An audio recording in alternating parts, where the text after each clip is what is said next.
Welcome back to In Light of the Gospel. I'm Dan Blatz, and today I get the pleasure of speaking with John Wiebe. He's a man I met many years ago when I was working at North Star Windows, and he worked there for many years, so I'm sure many of you will have had acquaintance with him from there. If not, then perhaps from church meetings and different things like that, but I think he's had more influence on people than he realizes, which becomes apparent in this interview. But I think either way, whether you know the man or not, I think you'll be very blessed by his story and how he came to faith. I think some people from that one generation older than myself have a harder time, it seems, coming to the realization of the gospel than some of the younger ones. Maybe I'm wrong, but that's what it seems like. And he did a lot of searching in his younger years and came to the understanding of the gospel through some interesting circumstances and situations. So I appreciate that you tuned in. Hopefully you'll subscribe to the channel and be very blessed by this. Thank you. Welcome back to In Light of the Gospel. Today I've got with me John Wiebe. He's a friend of mine that I met at North Star when I was working there many years ago. I first became a Christian while working there, and then John was someone I heard was very encouraging and helpful to a lot of other people. John Harder at the time. John Dyke was influenced by him. Pete Penner, Henry Penner, a bunch of these guys that worked at North Star that were very influenced by him. And whenever I had a question, a Bible question or something exciting to share, I would find some excuse to go over to the door department and see John Wiebe. One of the things that really stood out to me that he mentioned was how much he appreciated his wife, and that made a lasting impact on me. To this day, I've really wanted to appreciate and have my wife that close to me. He said that if his wife passed away, he would very quickly find the need to replace her, even though she could never be replaced. But he had grown so dependent upon her that he wouldn't know how to do life without her.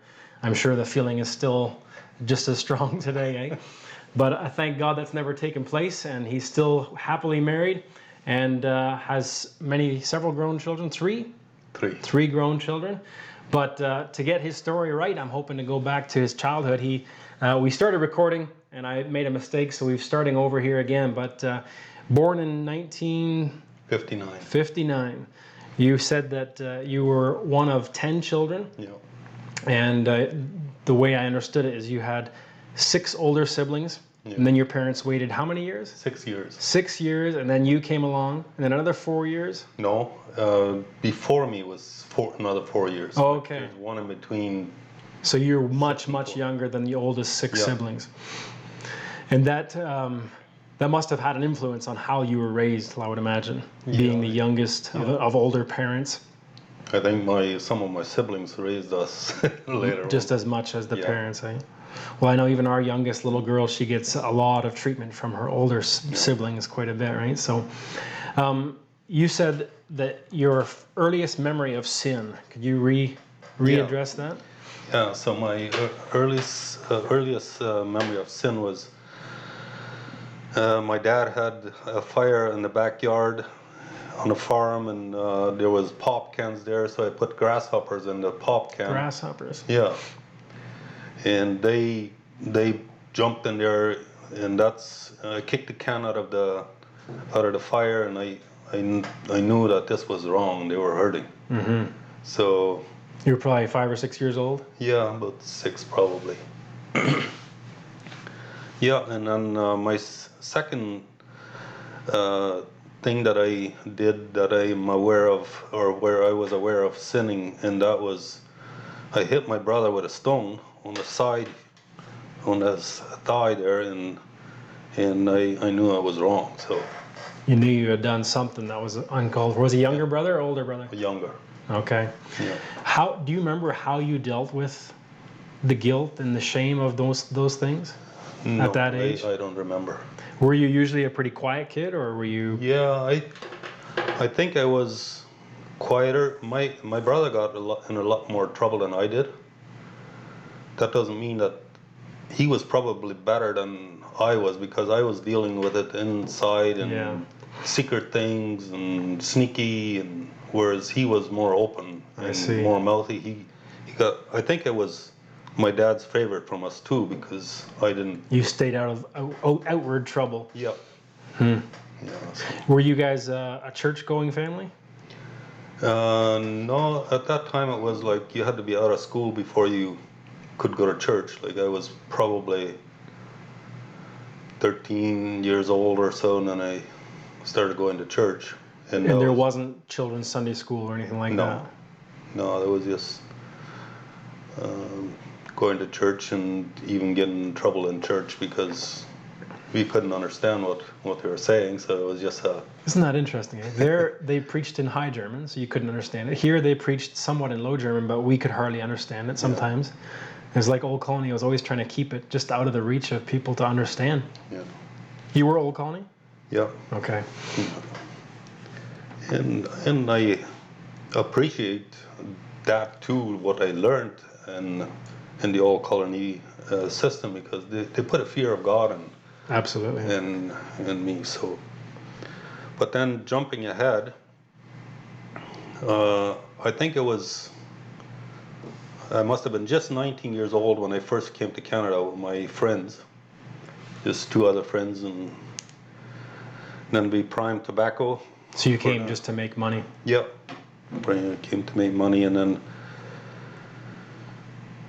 I don't remember much of that, and then what we did during that time. But then after harvest, we went back, and that was 1978, and then 1980, at first I said I never wanted to go back to Canada again. Mm-hmm. But in 1980, we skipped 1 year, and then I came again. And then I stayed here until Christmas. And I wish I wouldn't have, but... You wish you would have gone back to Mexico? Yeah, because I was up to no good here during those... I see. I didn't have a job after harvest. And during that time, we rented an apartment in St. Thomas. And you and your friends? Yeah. And during the day, I was reading my catechism and praying. As soon as the evening came, we went to the bar again. Every day. And I didn't want to, but it just happened. Yeah. The things that I would do, that do I not, right? Yeah. And obviously, I was seeking, but that's as far as I understood I could go, like reading my catechism and pray. And, yeah. But... Your friends, were they serious about seeking God, or No. would they have found it to be silly that you were reading? I don't know. I'm not sure. I think we were pretty much all in the same boat. Okay. All around 18, 19, 20 years old. Yeah. They were actually a little bit older. But yeah, and then I already dated Annie. Okay. And then we went back just before Christmas. And so the bars and stuff, that was just drinking and having fun? Yeah. Oh yeah, it's no good.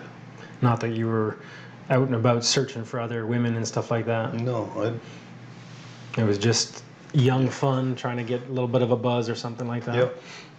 So then you went back to Mexico? Yeah, and then we got baptized there. Or actually, my wife asked me if I wanted to get baptized.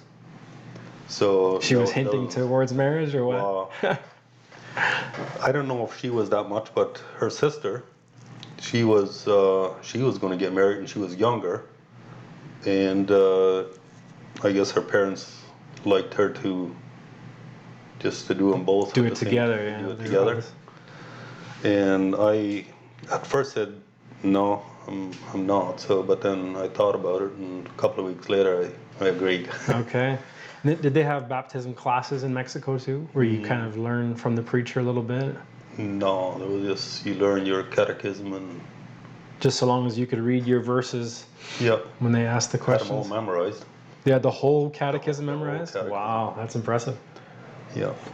I forgot most of it. But still, probably even to this day, if it was read, your mind would start to recollect, eh? Yeah, so then it didn't take long. In July, we got married in 1981 then. Okay. And then 1982, in July we had our first baby. Oh wow! So she's just a couple months older than I am. Yeah. Yeah, and that was a boy. He lived for 2 Sorry, months. he would be. Yeah. He was. He lived for 2 months and 5 days, and he was not. His internal organs, I think, they were not complete, and I'm not going to go into their details, but he had an operation at 3 days old, and it was an all-day surgery, and we heard him cry, scream, and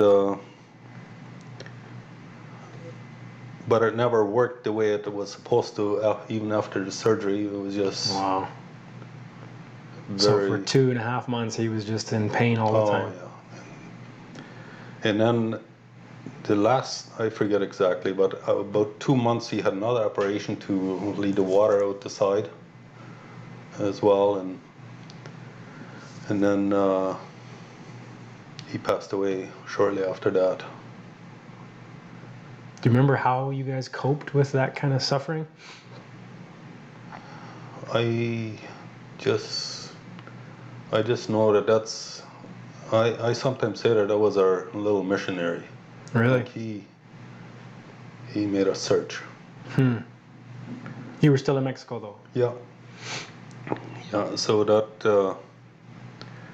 that caused us to search, and I don't know how we were searching. I know we were praying a lot, as good as we knew how, and cried a lot together, and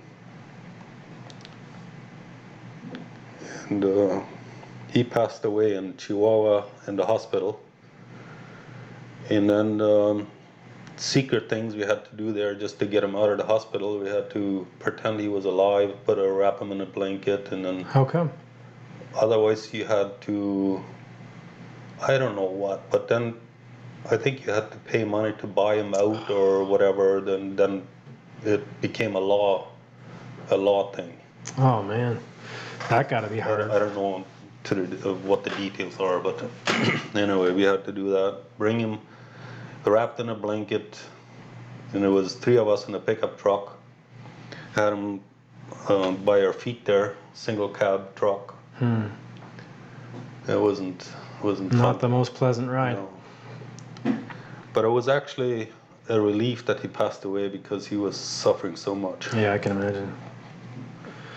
So that started you on a search. Yeah. That. And we stayed another 2 years, 3 years maybe. 1985 we moved to Canada. So we were trying to make it in Mexico, but it just didn't seem to work. Financially. Yeah. So we moved to Canada, and we were still never looked back to move back. So, but then, let me see. So that was about 3 years after your son passed away. Yeah. And 11 months later, we had another baby. 11 months, so in 1983? 1983, we had Okay. another baby. That's Justy? Yeah. Yeah, so, and then 1985, we had another baby that was just born in Canada, and Julie as well also. And I would imagine Justy coming along must have brought some healing too. Yeah, after did. the Yeah. loss, eh? Yeah. What did you do in Mexico to search when you said you were searching? Just personally trying to search God? Yeah. Or was there people you were going to now to ask questions? Maybe I'll go back a little bit. When we were getting ready for baptized, I totally believe that I repented. I wanted to do. I wanted to get it right. Mm-hmm. I was shivering. I remember shaking, and my brother said, "Are you going crazy?" But I never received Christ. It was just repentance. You knew how serious this situation was, right? I certainly repented. But then after that, it kind of faded away again. And in early 90s, must have been maybe already in late 80s. We were searching, my wife was searching. Still at Old Colony? No, she was a Sommerfelder, Okay. so I converted to a Sommerfelder after we were The Aula Sommerfelder? yeah, in Mexico. Okay, but when you came here, you would have been, there wasn't the new Sommerfelder No, yet. there was just one. Gotcha. And then 1991, at the end of the year, my wife got saved, and the Bible was read, and we were listening. She more than I did. Literature. How did she get the literature? Where is that from? Well, she was listening to 100 Huntley Street at that time, and whatever she could get her hands on, she would read. I see. Which is also dangerous, right? Yeah, there's so much crazy information out there. Crazy information, yep. But of course, I was influenced on that too. I was always conscious of sin, and then in 1992, took me still a few months before I got saved. I always wanted to get better before I thought Christ could accept me. Yeah. And there was a bunch of Mennonite churches from this area. They had revival meetings at the Summers Corners Public School. Okay. And there was Larry and Marvin Thiessen. One was preaching and one was, they called him the Jans team. Okay. Were they from this area? No, they were from out west. Okay. I don't know exactly where. But I was singing in the choir there, and people going to the front. I always had a little bit of problem with going to the front, because I knew that God could just as much save me in my seat than going to the front. Right. There was always altar calls and stuff. So I never went forward.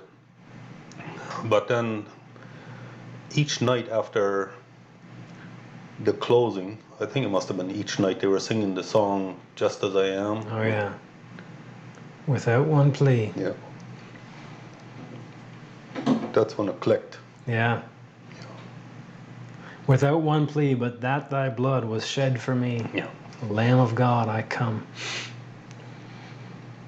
I think that song has been used probably to draw people to Christ more than almost any other hymn, right? Because it's such a good plea at the end of a message to say, are you listening? Like, you know. Yeah. So finally, it was no more about repenting from sins, but rather trusting in Jesus, knowing that he had taken, his blood had been shed on your behalf. That's right. I couldn't get better without him in the first place. Interesting. Yeah. And it was like that? Yeah. It just clicked. Just as I am, without one plea. I remember one message from that preacher still, and he used an example from, I don't know, is it a wasp? They sharpen their feet on a stone. Okay. And he said if there was a stone like that, and for 1 million years, this wasp came and sharpened his feet there, or his claws, or whatever they do, it would still not be any smaller. That's how long eternity was. Anyway, I guess. That left an impression in your mind, eh? Like, wow, eternity is a long time. Yeah. Then I got saved, and I was so excited, and my wife was excited. But then, I don't know how much afterwards, I got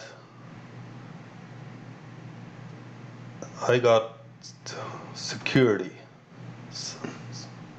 And then I was taking a course with Wilbert Friesen. He was a pastor at the time in Mount Sale. Oh yeah, I remember that name. I took a Sean course, and there was a verse used, Ephesians 4:30. Grieve not the Holy Spirit, whereby you're sealed until the day of redemption. Right. I got this so excited all over again. I can imagine.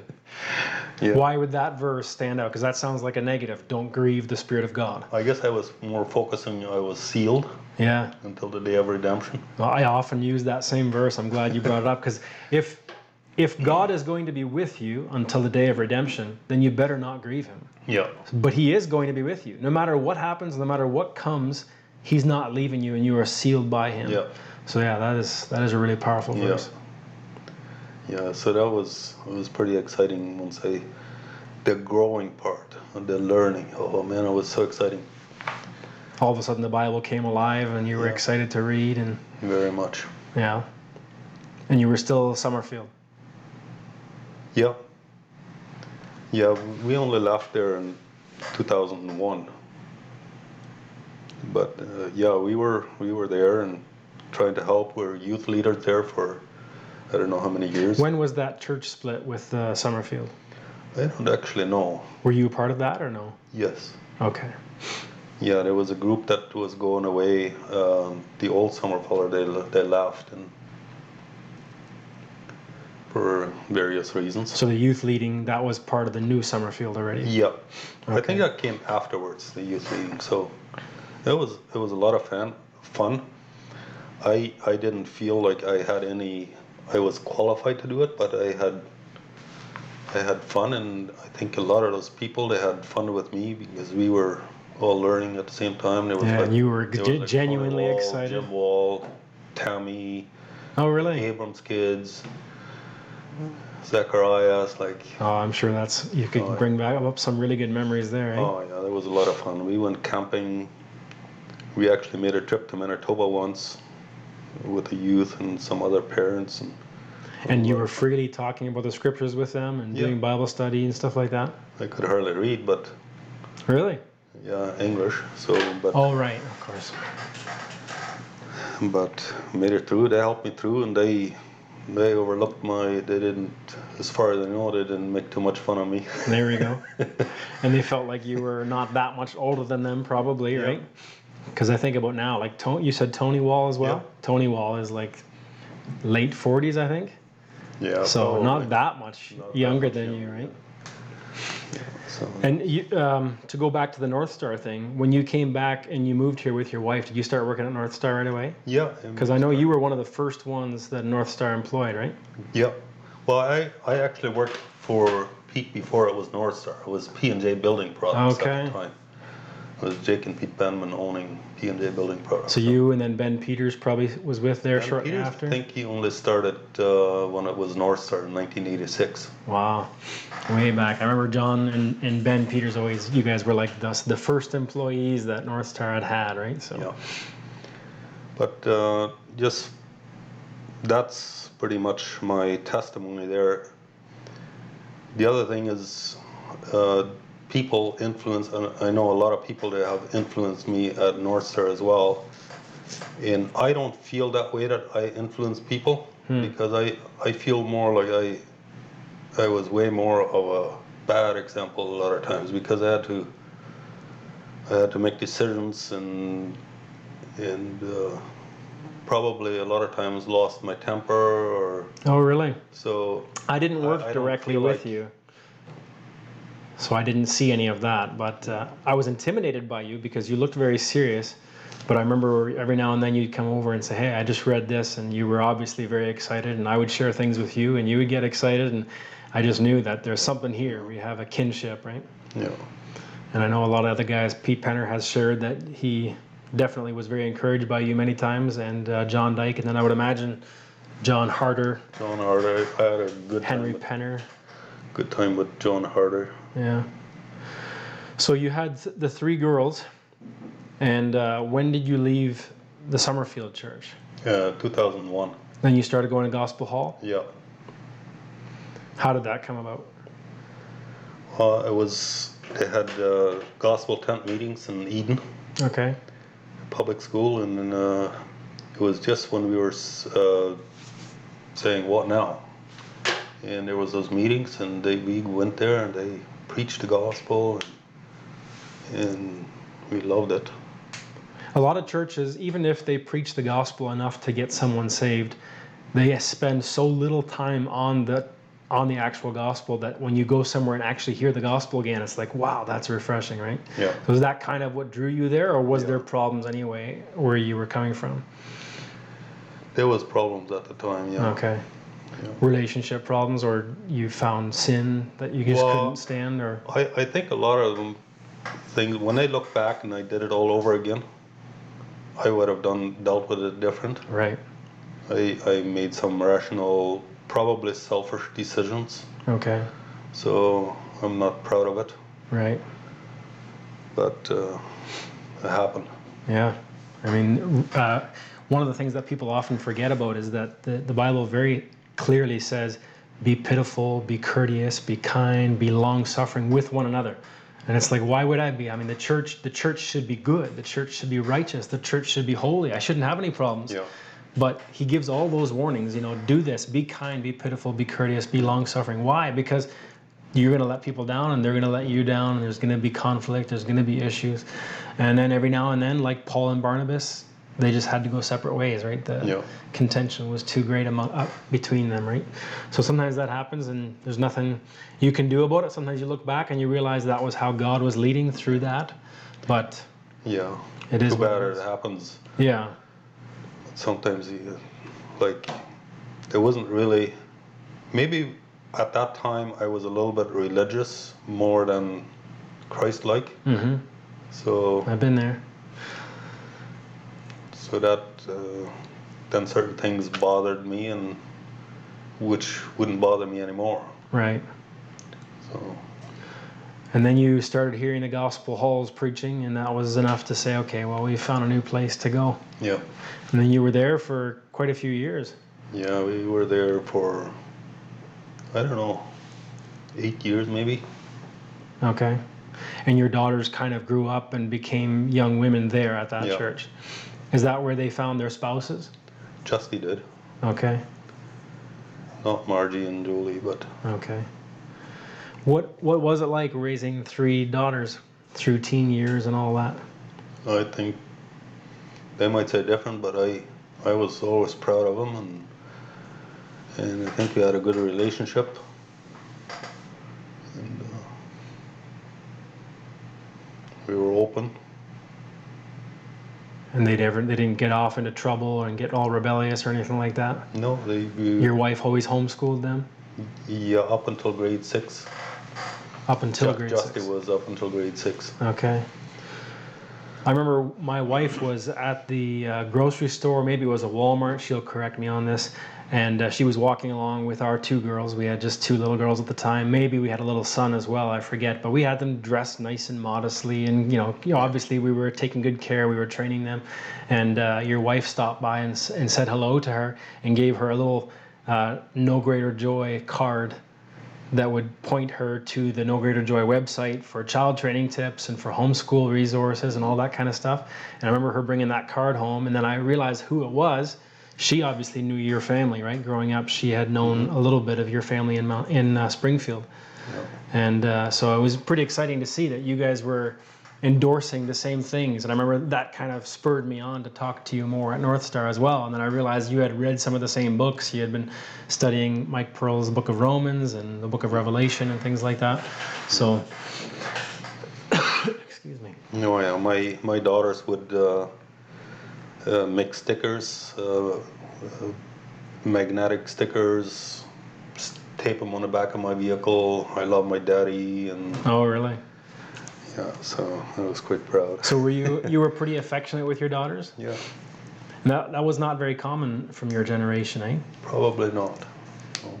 I don't remember hugging my parents until I think my second time I came back from Canada. I hugged my dad. You went to hug him though, right? Yeah. Wow. Now they're all grown up and moved on. John and Justy live here close by. Yeah. So does Julie, and Margie. Is in Texas still? In Texas. How many? Right now they're on vacation in Europe. Oh, really? Yeah. How many grandchildren do you have now then? 6. 6 grandchildren. 5 boys and 1 girl. Okay. And how about getting your children to know who Christ is. That's kind of the stage where we're at. Our oldest is now 18, and we've got three of our kids that have openly confessed to trust Christ, and they've gotten baptized and all that kind of stuff. And the younger ones, there's a couple other ones there, one for sure, which I think she would say that she has already accepted Christ as her Savior as well. What did you do to bring them to that place of understanding? Probably just teach them, or we read the Bible through as a family probably 3 times during that time. The whole Bible? Yeah.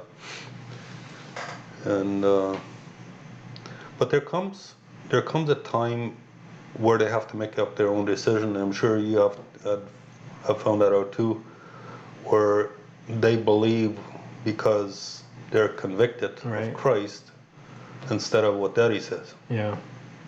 There comes a time where they have to make a personal choice. And did your daughters all make that choice? Yeah. Yeah. Yeah, they all got saved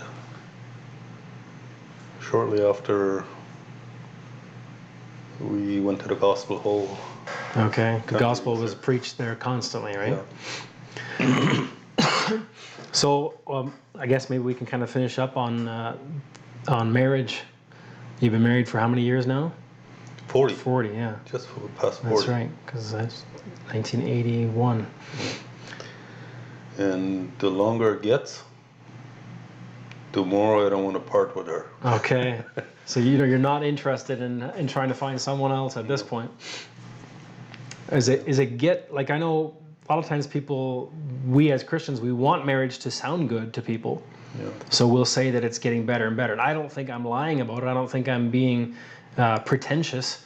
There are times when it gets rougher now than it did when we were younger. It's like we know each other better, so we can push the buttons a little bit more so.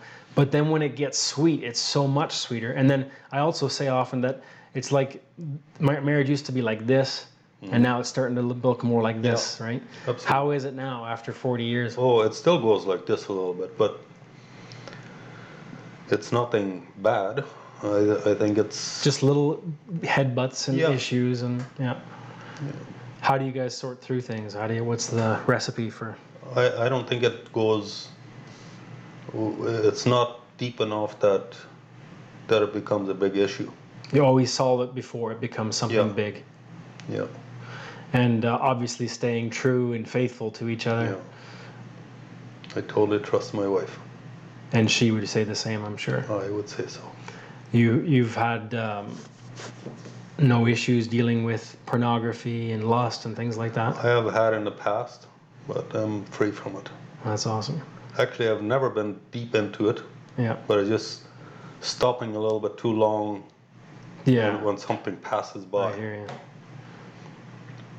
Nowadays you could imagine what it would be like if, say, you were that 18, 19-year-old that came from Mexico to be here in Canada now during this time, and everybody's got a cell phone, everybody's got internet access everywhere. How much more of a challenge that brief period would have been than what it was back then, where you're disconnected. Oh, absolutely. Any final words of encouragement to people? No, I think I'm good. I'm out of words. Well, I really appreciate you coming on to me, just to hear your story personally, and to know, like, I know at North Star, again, you would talk to me, you would talk to Benji Jansen, you talk to Corny, and all these guys. They'd often come and stop over and talk to you, or they would tell me that if you want some good advice, some good counsel, go see John Wiebe sometime. And it was always the cross and Christ were always emphasized by you, and I really much appreciated that. So I'm glad it's remembered. I don't remember it that much. Okay. Well, I appreciate it. Yeah. All right. God bless.